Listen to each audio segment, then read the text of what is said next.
G'day, Tragic here, and welcome to Covil, the Dark Overlord. Now, this is a very, very cool little game. I got it through Kickstarter, and I'll be playing it 4-player solo. So we're playing as if we're playing the 4-player game. This game does have a solo... stop the cat. Oh, God, what are you doing, puss? This game does have a solo variant, but we are actually going to be playing... I prefer to play, just 4-player solo. Now, this game is an interesting game. It's basically an area control game with a standard tableau idea. Now, as you probably know, tableaus were kind of like the precursors to deck builders. So, much like a deck builder, every overlord who has a unique power starts with their own set of cards that are all identical. You get new minions, get new powers, build combos on your deck, and proceed to score points through area control. It's a pretty cool game, and it's got gorgeous art. And, well, that's about that, really. So we're going to get into that, and then I'm just going to go through the powers of the Dark Overlords.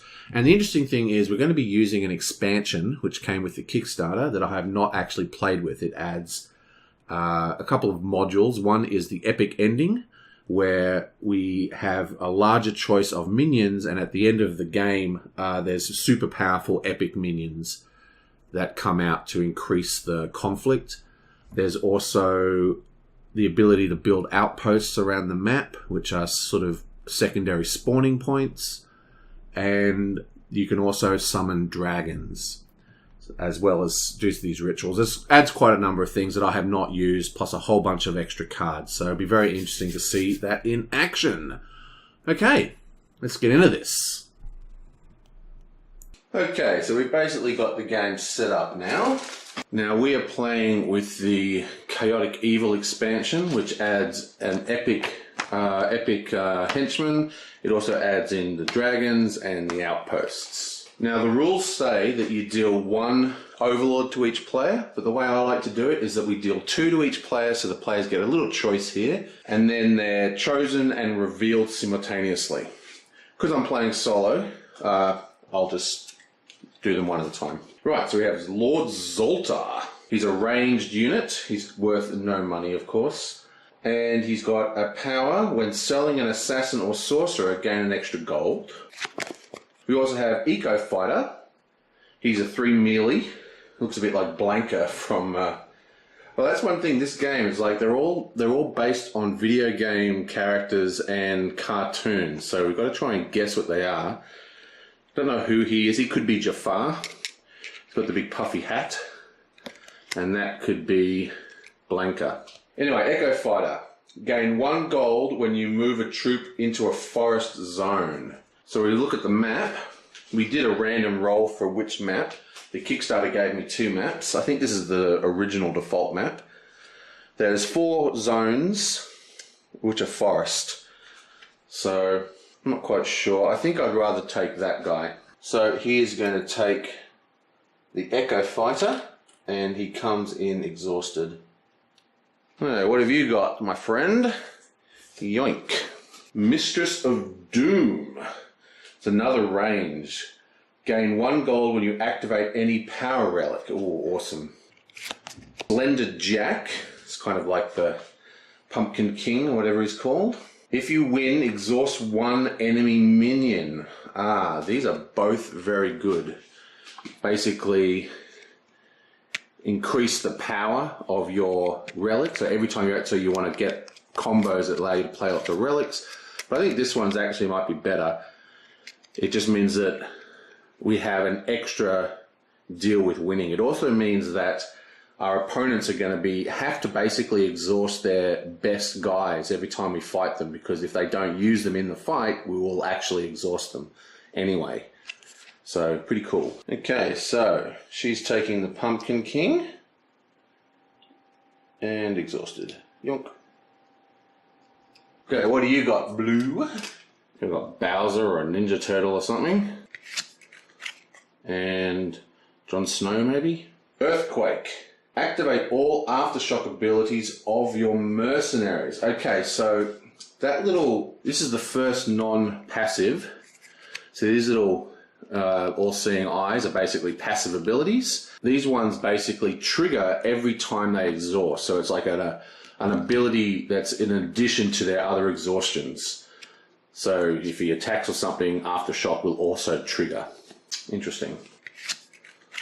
And Jon Snow, maybe? Looks like I forgot to actually read out the Blackguard's ability.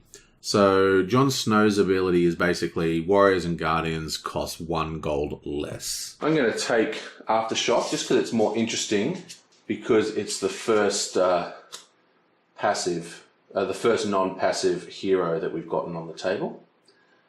And he's exhausted. Finally, yoink. Oh, Shining Star. That's got to be from an awesome 90s cartoon called Lone Star, about a space cowboy and his robotic horse, which I watched quite a lot as a kid. Okay, so he is only a 2 melee, so he's the weakest attacker. He better have a good ability. +1 melee for each unique minion class. Oh, we're going to take that one as well. What have we got? Evil Mastermind, that's Pinky in the Brain, mixed with X-Men. If you win a combat, you choose the zone the enemy troop retreats to. That's actually really strong, tactically. I think I'm going to take the Lone Star horse just because I actually used to love that cartoon. Okay, so this has kind of got some deck building aspects to it. Well, it's a tableau setup, which is basically where deck building came from. And what I mean is everyone starts with the same base minions and a unique Dark Overlord. They all start with 5 health and 5 gold in their treasury. And that is pretty much the game. They all start with secret cards here. Now, like in a lot of the games that have secret information, I'm going to reveal only one of the player's secret cards, in this case red. So you're going to see all of Red's secret cards. But these are not going to be revealed, so they're surprised when they come out. Now, these are like devious plans that you get through it's a mid-game objective, basically, you know. That's what they are. When you are able to satisfy the condition on this card, we have Thieves and Traders acquire an enemy henchman from the mercenary pool. And we also have Badoon Caravan. I don't know what the hell that's supposed to be. Maybe a Jawa. And does she look a little like, who's that Teen Titan with all the demon powers? Receive protection free for having dominance over desert zones. So, 2 pretty cool abilities. Okay, now even though the map kind of looks coloured, green, yellow, blue, and I suppose red, even though it looks yellow, we like to choose our opening positions. So I'm just going to roll the die. 2, 1, 2. Starting with blue. Also gets the first player marker. And he's going to choose to start up here. May as well. Red is going to choose to start here.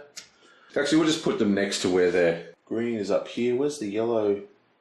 Where's the yellow castle? Aha, here it is.